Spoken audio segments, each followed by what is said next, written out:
सी राज मेराज मुहब्बतां नहीं सी किसे दी समझ विच आण वाला सद्या तालिब ते गया मतलूब होते जिब्राइल सी सद ले जाण वाला बाजे आखदे बिन दरवाजियां तो किवें पहुंचिया अरश ते जाण वाला अबर अकल नू इत्थे दखल किए जाने जाण वाला या ले जाण वाला।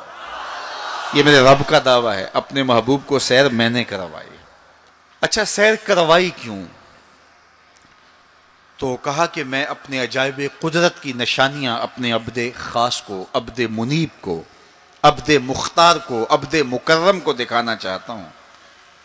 और फिर अल्लाह जल्ला शानहू ने अपने महबूब को इतनी निशानियां दिखाईं जिनका ताल्लुक देखने से भी था, जिनका ताल्लुक विजदान से भी था, महसूसात से भी था, सुनने से भी था।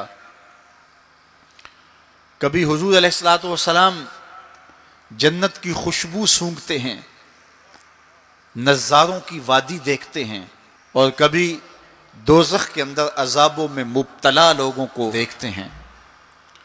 और फिर अपनी उम्मत को बयान भी फरमाया ताकि वो उन आमाले बद से बच जाएं जो जहन्नम में ले जाने का सबब और ज़रिया है।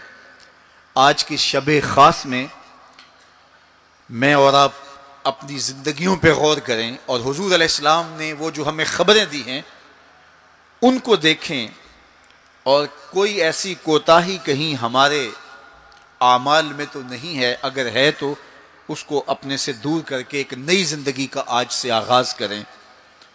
हुजूर अलैहिस्सलातु वस्सलाम ने फरमाया कि मैंने कुछ लोगों को देखा कि पत्थरों से उनके सर कुचले जा रहे हैं, और पत्थरों से कुचलने की वजह से उन लोगों के सर कीमे की तरह हो जाते, कूट दिए जाते हैं पत्थरों से, लेकिन थोड़ी देर के बाद फिर सही हो जाते हैं, लेकिन फिर दोबारा उनके सर कुचले जाते। तो मैंने पूछा, जिब्रील ये कौन लोग हैं?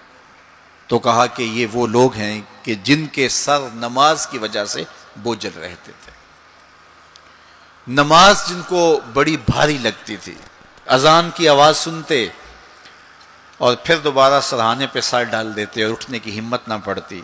हय्या अलस सलाह हय्या अलल फलाह की दिल फरेब सदाएं कानों में पड़ती।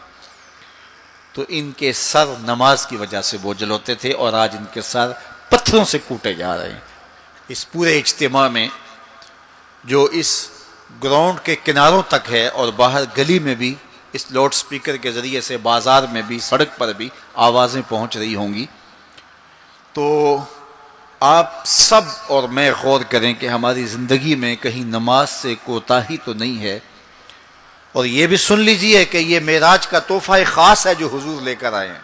इसीलिए अस्सलातो मेराजुल मोमिनीन कहा गया कि नमाज अहले ईमान के लिए मेराज है।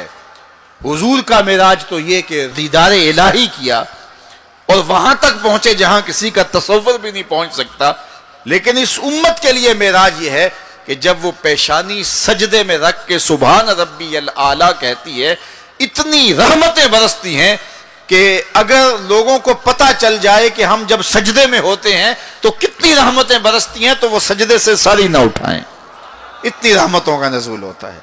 इसलिए इस उम्मत का मेराज ये है कि ये 5 गाना नमाज शियारे ज़िंदगी बना ले, कभी भी नमाज कज़ा ना होने दे, अपनी ज़िंदगी में नमाजों को इस तरह शामिल करे कि नमाज का वक्त आए तो बेचैनी हो कि नमाज की अदायगी हो, और एक नमाज के बाद दूसरी नमाज का इंतजार करने लग जाएं। हुजूर नमाज को आंखों की ठंडक करार दें। बिलाल हबशी को जब अजान के लिए कहते तो ये फरमाते, अरेहना या बिलाल, बिलाल उठो और हमारे सीने को राहत पहुंचा दो। तो नमाज से हुजूर के कल्ब को, हुजूर के सीने को राहत पहुंचती थी।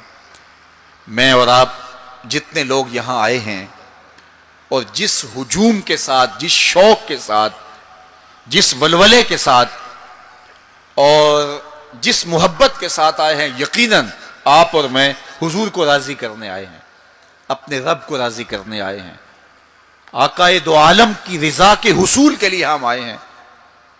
तो हुजूर की रिजा के तालिब बन के आज के इस इज्तिमा में आने वालों, अगर तुम चाहते हो कि हुजूर हमसे राजी हो जाएं, तो अगर बदकिस्मती से कोई बेनमाजी है تو آج عزم کر کے جائے کہ آج کے بعد نماز نہیں چھوڑوں گا، اللہ کے رسول راضی ہو جائیں گے انشاءاللہ، چونکہ حضور نے نماز کو اپنی آنکھوں کی ٹھنڈک قرار دیا ہے، یہ حضور کے لیے راحت کا سبب تھا۔ تو 5 گانا نماز شعار زندگی رکھیں۔